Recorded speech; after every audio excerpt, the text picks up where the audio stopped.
आपके मन में जरा सा भी मैल दास के प्रति आएगा किसी भी पॉइंट से, भगवान वहां से हट जाएगा। जब भगवान का पंजाब से हट गया तो आप नदी को बद सोचोगे, सारी उल्टी भावना बन जाएंगी।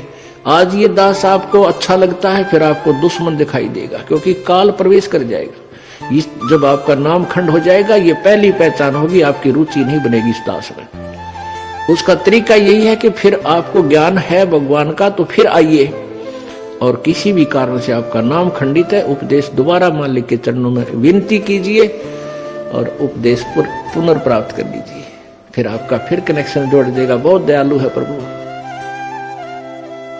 गुरु भक्ता मम आत्म सोई, वाके हृदय रहूं समोई। 68 तीर्थ भ्रम भ्रम आवे, सो फल गुरु के चरणा पावे। 68 तीर्थों में भ्रम भटक कर आवे, इससे अच्छा एक ही गुरु के चरणों में आने से आपको वो सभी लाभ, सब लाभ मिल जाए। वहां तो कोई लाभ है ही नहीं। तीर्थों में भ्रमण करते हैं, कोरे पाप कमावे, कोई पुण्य नहीं है। लेकिन हम भ्रमित कर दिए, वहां नहाने से ऐसा होगा, वहां नहाने से ऐसा होगा, तो परमात्मा उसी दृष्टिकोण से उदाहरण देकर आपको समझाते हैं।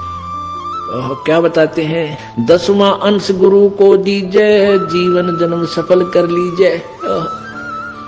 10वां अंश अपनी कमाई का, नेक कमाई का 10वां अंश दान में लगावे, गुरु जी को देवे, जीवन जन्म सफल कर लीजिए। 10वां अंश गुरु को दीजिए, जीवन जन्म सफल कर लीजिए। गुरु बिन होम यज्ञ नहीं कीजिए, गुरु की आज्ञा माए रहीजे। गुरु जी के बिना कोई भी आपका धार्मिक अनुष्ठान आपने नहीं करना है, और गुरु जी की आज्ञा में ही चलना है। अब कितनी गहरी वाणी बोली है प्रभु ने। गुरु सुरतुरु सुरधेनु समाना, पावे चरणन मुक्ति परवाना। आप जो सतगुरु हैं, पूरे गुरु हैं, देवताओं के एक सुरतुरु बताते हैं। स्वर्ग में एक सुरतुरु, देवताओं का वृक्ष, तरु माने वृक्ष, कहते हैं उसके नीचे बैठकर जो भी कामना करते हैं वही मनोकामना पूर्ण हो जाती है। सुरतुरु बोलते हैं उसके, देवताओं का वृक्ष। और एक सुरधेनु यानी देवताओं की गाय, उसके पास जाकर के जो भी याचना करते हैं उसी वही यानी आहार, उसको खाद्य पदार्थ बना बनाया तैयार मिल जाता है। तो कहते हैं गुरु जी, सतगुरु जो होते हैं वो सुरतुरु भी है और सुरधेनु भी है। गुरु गुरु सुरतुरु सुरधेनु समाना, पावे चरण मुक्ति परवाना। तन मन धन अर्प गुरु सेवे, हो गलतान उपदेश ही लेवे। तन मन धन अर्प, अर्पण करके और गुरु जी की यानी शरण ग्रहण करे, उपदेश ले। तन मन धन अर्प गुरु सेवा। तन मन धन कैसे अर्पण करना है? पुण्यात्माओं, अपने हृदय में इस बात का एक गांठ लगा ले, यानी सच्चे दिल का अपना विश्वास कर ले कि ना तो ये शरीर तेरा और ना वो संपत्ति और परिवार तेरा, बिल्कुल नहीं है। ये मन में धारणा हो जाए कि न तो मेरा परिवार है, न मेरा शरीर है, न ही मेरी ये संपत्ति है, ये सब प्रभु की है और इसका सदुपयोग करूं। संपत्ति का 10वां अंश गुरु को दीजिए, ये धन अर्पण कर दिया आपने। और अपने बच्चों को, परिवार को भी मालिक के चरणों में लगा दे, ताकि उनका भगवान रखवाला हो जाए और आप भी समर्पण रहे प्रभु में। तन मन धन अर्प गुरु सेवे, हो गलतान उपदेश ही लेवे। सतगुरु की गति हृदय धारे, और सकल बकवाद निवारे। गुरु जी ने जो मार्गदर्शन कर दिया, केवल वही साधना, उसी नियम में रहे, बाकी सब बकवादों को छोड़ दे। गुरु के सम्मुख वचन ना कहे, सो ससरेनी गैणी सुख ले। गुरु के सामने अपनी नहीं चलावे तगड़मबाजी, क्योंकि आपको वो ज्ञान नहीं हो सकता जो इस दास पर कृपा मालिक ने कर रखी है। और इस दास की आज्ञा और जो भी फाइनल फैसला करे वो फाइनल हो आपके लिए। आपका पुराना ज्ञान चाहे कितना आपने अच्छा लगता उसको रिजेक्ट कर दे, छोड़ दे। जिन बातों से गुरु दुख पावे उन बातों को दूर भगावे। उनको फेंक देते, कितना अच्छा लगता, छोड़ दे उन सब चीजों को। अब जैसे शुगर के मरीज को अब मीठा तो अच्छा लग गया उसने, और डॉक्टर कहे भाई शुगर तो मरीज ये मीठा नहीं खाएगा, ना मिठाई ना चीनी, और वो फिर भी डॉक्टर की आज्ञा का पालन नहीं करता तो मरेगा फिर, और क्या इलाज है।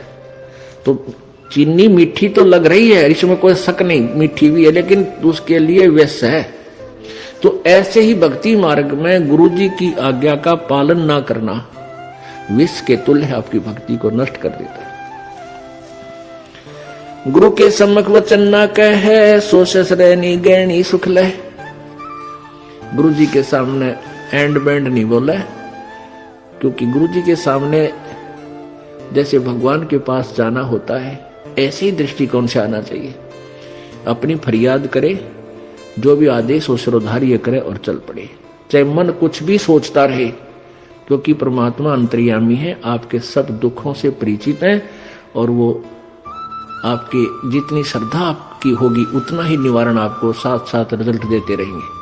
तो आपने समर्पण और श्रद्धा बढ़ानी है, उसके बढ़ाने के लिए आपको यहाँ बुलाया जाता है, भक्ति कराई जाती है, दान पुण्य करवाया जाता है, सेवा करवाई जाती है, ताकि आपकी श्रद्धा जितनी बढ़ेगी उतना ही प्रभु आपके संकटों का निवारण समांतर करता रहेगा। अब जैसे आप यहाँ आए और आते ही आपको ठीक कर दिया, आप ना हो भूल गए भी यहाँ, क्योंकि हमने देखे झाड़े लवानी है, झाड़े लवाए लाया, हो गया, आराम हो गया, बस ये क्या वहां जाना नहीं भूल कर फिर। तो यहाँ आते भी आपको सुख दिया जा सकता है, लेकिन ये परमात्मा चाहते हैं कि ये बच्चा आते कुछ तो राहत अवश्य देगा, ताकि आपका विश्वास बने। और आप पर आज कलयुग में आगे हो इतने पाप है, गिनती नहीं। एक सुख थोड़ा बहुत मालिक अपनी तरफ से अवश्य देता आपको, फिर 100 संकट और हैं भी तो आपके ऊपर बैलेंस, वो भी निवारण करवाने हैं। तो फिर आपको बुलाया जाता है कि आप महीने में एक बार अवश्य आइए।